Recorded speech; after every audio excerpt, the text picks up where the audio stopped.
안녕하세요, 여러분. 2025년 10월 10일 금요일 오후 전 세계 금융시장을 얼어붙게 만든 폭탄 선언이 있었습니다. 트럼프 대통령이 중국산 수입품에 총 130%의 관세를 부과하겠다고 발표한 것입니다.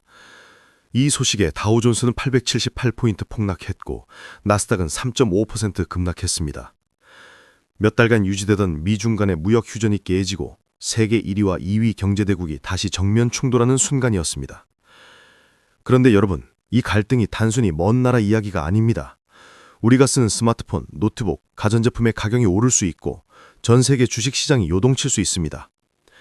더 중요한 것은 이번 달 11월 첫째 주에 미국 대법원이 내릴 판결이 이 모든 상황을 뒤집을 수도 있다는 점입니다. 전문가들은 대법원이 트럼프의 관세 부과 권한을 제한할 가능성을 70에서 80%로 보고 있습니다.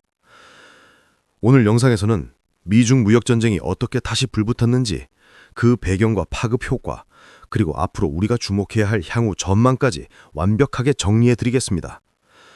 끝까지 집중해서 시청해 주시기 바랍니다. 1부. 폭풍의 서막. 무엇이 일어났나? 여러분, 먼저 2025년 10월 10일 금요일에 무슨 일이 있었는지 정확히 짚어보겠습니다. 트럼프 대통령은 자신의 소셜미디어 플랫폼인 트루스 소셜을 통해 이렇게 발표했습니다. 중국이 사실상 그들이 만드는 모든 제품에 대해 대규모 수출 통제를 부과하겠다는 극도로 적대적인 서한을 세계에 보냈다. 이는 국제무역에서 전례가 없는 일이며 다른 국가들을 대하는 데 있어 도덕적 치욕이다. 그러면서 그는 구체적인 보복 조치를 발표했습니다.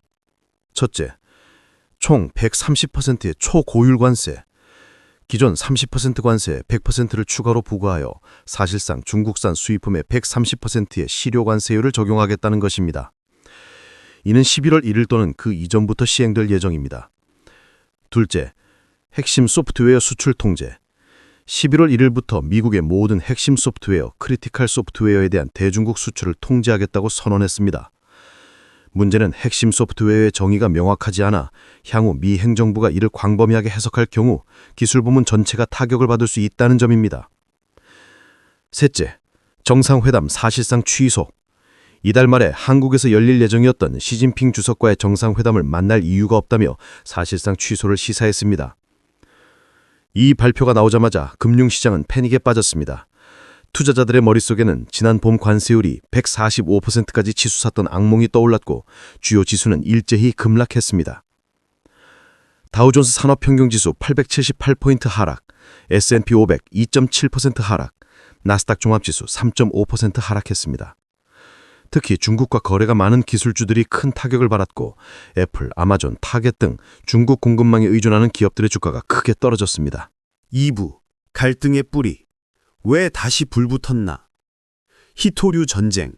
보이지 않는 전략 자원의 싸움. 여러분, 트럼프가 어디선가 갑자기 튀어나왔다고 표현했지만 실제로는 몇 달에 걸쳐 긴장이 꾸준히 고조되고 있었습니다. 먼저 시간을 2025년 5월로 되돌려 보겠습니다. 당시 미국과 중국은 놀라운 합의를 이뤘습니다. 양국은 상호 부과했던 고율 관세를 대폭 인하하기로 합의했습니다. 미국 145%에서 30%로 인하, 중국 125%에서 10%로 인하. 이 합의는 시장에 큰 안도감을 주었고 양국 주식시장은 크게 반등했습니다. 트럼프는 당시 중국과의 거래가 끝났다, 중국이 전면적으로 자석과 필요한 히토류를 공급하기로 했다고 자랑스럽게 발표했습니다. 하지만 이 합의는 시작부터 삐걱거렸습니다. 왜일까요? 바로 히토류 때문입니다. 히토류가 뭔지 아시나요? 여러분이 지금 보고 계신 스마트폰, 노트북, 전기차, 풍력발전기, 심지어 미사일과 전투기까지 현대 첨단 기술의 모든 것에 들어가는 핵심 원소입니다. 네오디뮴, 디스프로슘 같은 히토류 원소는 강력한 자석을 만드는 데 필수적이고 이 자석 없이는 전기모터도 AI 칩의 냉각 시스템도 작동하지 않습니다. 문제는 전 세계 히토류의 약 70%를 중국이 생산하고 있다는 점입니다. 미국은 5월 합의에서 중국이 이 히토류 공급을 늘리고 안정화할 것을 핵심 조건으로 요구했습니다. 그런데 미국 기업들은 계속해서 불만을 토로했습니다. 중국이 히토류를 공급하고는 있지만 속도가 너무 느리다. 최적의 수준이 아니다. 트럼프는 이를 반복적으로 비난하며 중국이 약속을 지키지 않고 있다고 주장했습니다. 갈등을 키운 세 가지 뇌관, 히토류 문제 외에도 세 가지 주요 갈등 요인이 있었습니다. 첫 번째, 미국의 기술 수출 통제.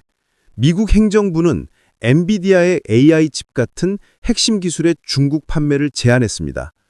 비록 나중에 많은 제한이 해제되었지만 이는 양국 간 기술 패권 경쟁의 긴장을 높였습니다. 특히 중국은 AI 개발에 엔비디아의 H100 같은 고성능 칩이 필수적인데 미국이 이를 막자 강하게 반발했습니다. 두 번째, 해운 선박에 대한 상호 보복.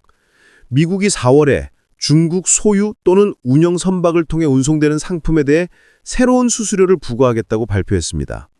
이에 중국은 즉시 미국 선박에 대해 유사한 조치로 맞대응했고 이 조치는 10월 10일부로 발효되었습니다. 그리고 세 번째, 그리고 결정타가 된 중국 히토류 통제 강화. 10월 9일 중국 정부는 폭탄 선언을 했습니다. 히토류가 조금이라도 포함된 제품은 중국 밖에서 생산되었더라도 수출 시 특별 승인을 받아야 한다는 것입니다.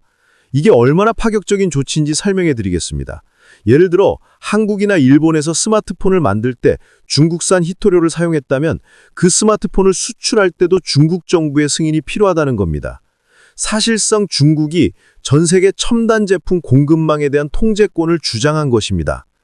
트럼프는 이를 충격적이고 국제무역에서 전례가 없는 일이라고 맹비난했습니다.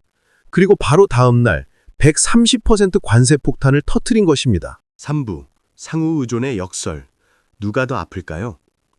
통합된 공급망, 칼자루를 쥔 사람은 누구인가? 여러분, 여기서 핵심 질문이 나옵니다. 관세로 중국을 때리면 중국만 아픈 거 아닌가요? 아닙니다. 이것이 바로 미중 무역 전쟁의 복잡한 본질입니다. 미국과 중국의 경제는 40년 넘게 깊이 통합되어 왔습니다. 상상해 보세요. 애플의 아이폰은 미국에서 디자인되지만 부품의 대부분은 중국과 동아시아에서 옵니다. 조립도 중국에서 이루어집니다. 테슬라의 전기차도 마찬가지입니다. 배터리 핵심 소재인 리튬과 코발트 가공의 상당한 부분을 중국이 장악하고 있습니다. 구체적인 숫자를 보시죠. 미국의 중국 의존도. 미국은 연간 수천억 달러 규모의 상품을 중국에서 수입합니다. 전자제품, 의류, 가구 등 핵심 소비재 분야에서 중국산 비중이 압도적입니다. 최근 멕시코가 최대 수입국으로 올라섰지만 그 멕시코 공장도 사실 중국 기업들이 많이 운영하고 있습니다. 중국의 미국 의존도. 중국 역시 미국이 가장 중요한 수출 시장 중 하나입니다. 중국의 경제 성장 모델 자체가 대미 수출에 크게 의존하고 있습니다. 특히 첨단 기술 제품의 경우 미국 시장 없이는 규모의 경제를 달성하기 어렵습니다. 과거가 보여준 관세의 양날. 이미 우리는 과거 사례에서 교훈을 얻을 수 있습니다.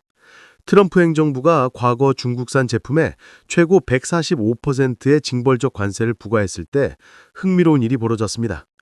행정부는 전자제품에 한해서만 20%의 예외적인 낮은 관세를 적용했습니다. 왜 그랬을까요? 이는 트럼프 행정부 스스로도 초고율 관세가 자국 경제에 미치는 고통을 인지하고 있었음을 보여주는 결정적 증거입니다. 전자제품 공급망은 양국 간에 너무나 깊이 통합되어 있어 단기간 내에 생산기지 이전이 불가능합니다. 만약 아이폰에 145% 관세를 부과한다면 어떻게 될까요? 가격이 거의 2배로 뛸 겁니다.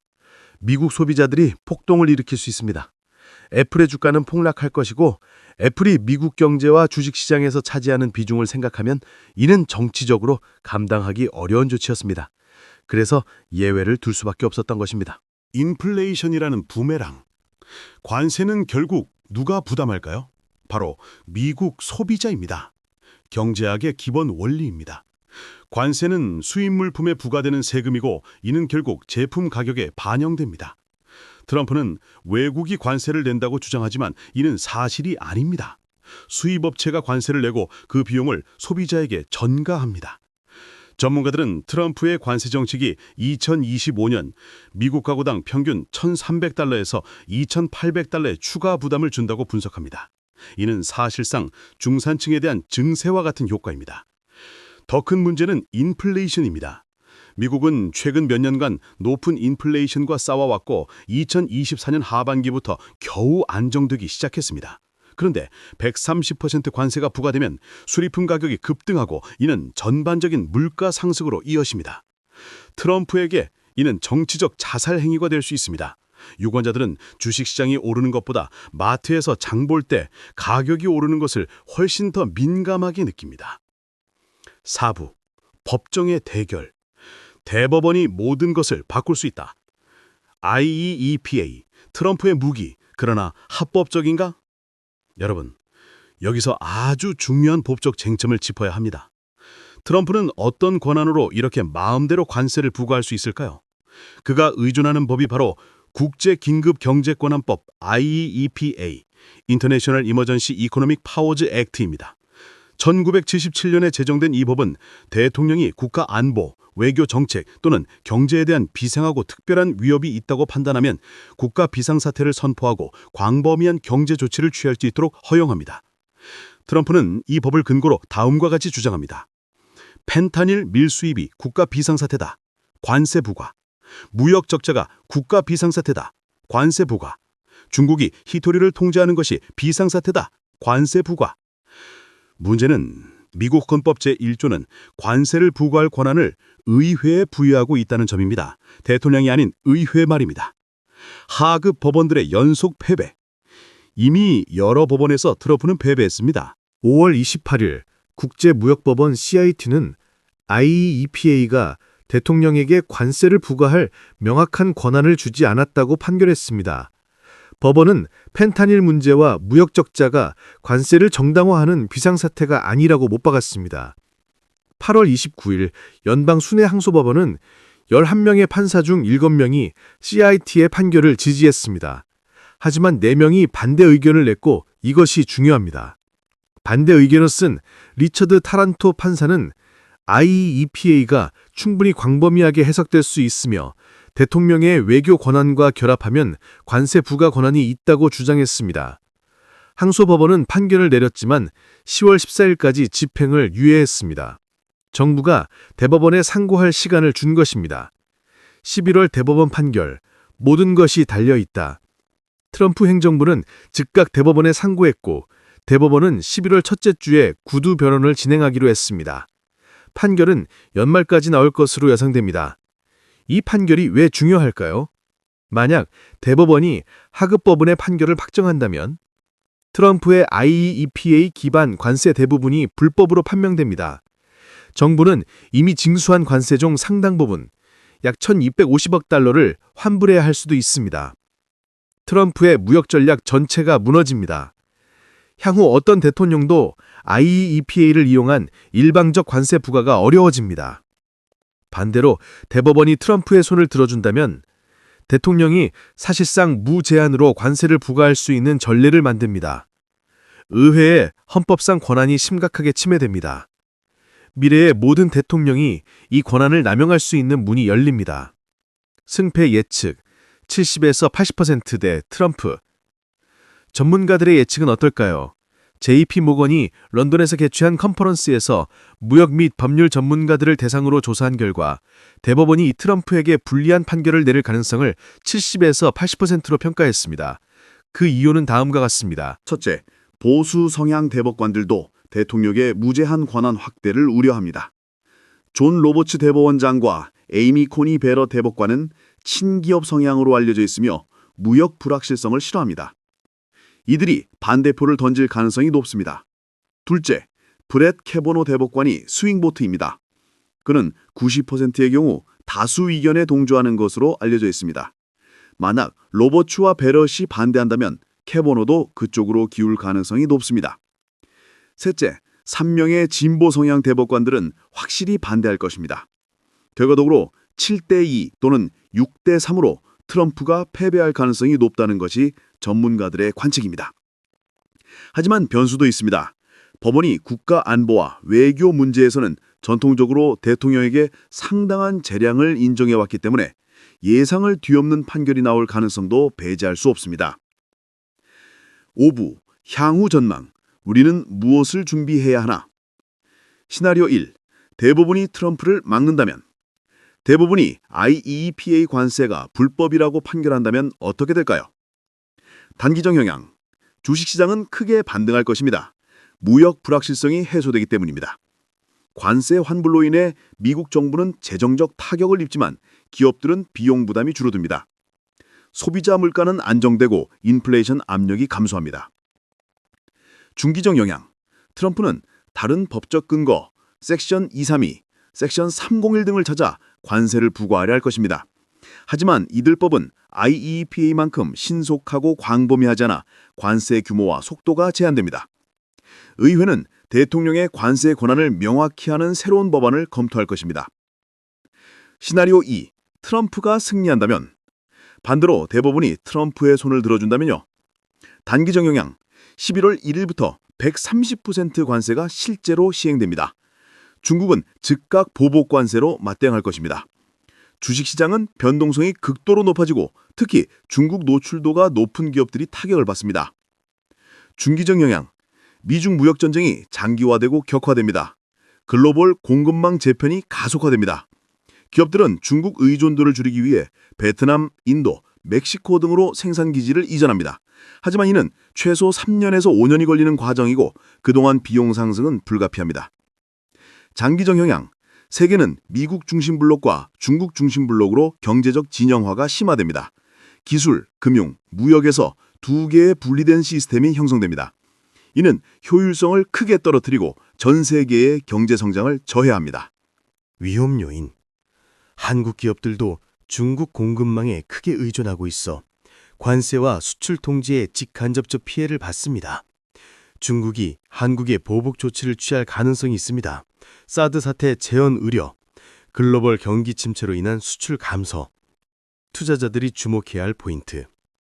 그렇다면 투자자 입장에서는 어떻게 대응해야 할까요? 11월 첫째 주 대법원 판결 전까지 변동성이 높을 것으로 예상되므로 포트폴리오 리스크 관리가 중요합니다. 중국 노출도가 높은 기업의 주가 움직임을 주시해야 합니다. 방어적 자산, 금, 국채 등의 비중을 일시적으로 높이는 것도 고려할 수 있습니다. 대법원 판결 후.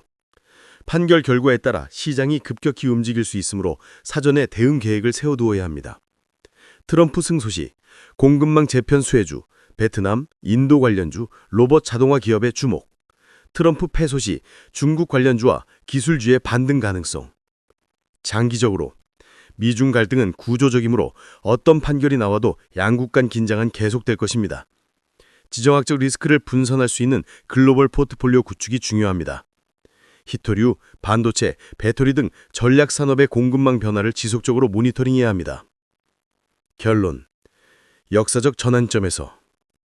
여러분, 우리는 지금 역사적 전환점에 서 있습니다. 2025년 10월 10일에 130% 관세 발표는 단순한 무역 분쟁이 아닙니다. 이것은 세계 경제 질서가 재편되는 과정의 한 장면입니다. 과거 40년간 세계화는 효율성과 저렴한 가격을 가져다 주었습니다.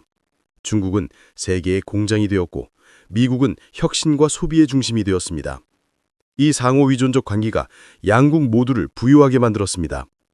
하지만 이제 양국은 경쟁자이자 잠재적 억대국이 되었습니다. 기술 패권, 군사력, 이념의 차이가 경제적 상호의존성보다 더 크게 작용하기 시작했습니다. 11월의 대법원의 판결은 이 갈등의 향방에 중요한 영향을 미칠 것입니다. 하지만 어떤 판결이 나와도 미중 갈등의 근본적인 구조는 쉽게 바뀌지 않을 것입니다. 우리는 더 이상 싸고 풍부한 상품의 시대에 살지 않을 수 있습니다. 대신 우리는 안보와 자립을 위해 비용을 지불해야 하는 시대로 접어들고 있습니다. 투자자로서, 소비자로서, 그리고 세계 시민으로서 우리는 이 변화를 주시하고 적응해야 합니다. 오늘 영상이 여러분께 도움이 되었다면 좋아요와 구독 부탁드립니다. 다음 영상에서는 11월 대법원 판결 결과를 즉시 분석해드리겠습니다. 여러분의 소중한 자산과 미래를 지키는 데 도움이 되는 콘텐츠를 계속 만들어가겠습니다. 시청해주셔서 감사합니다.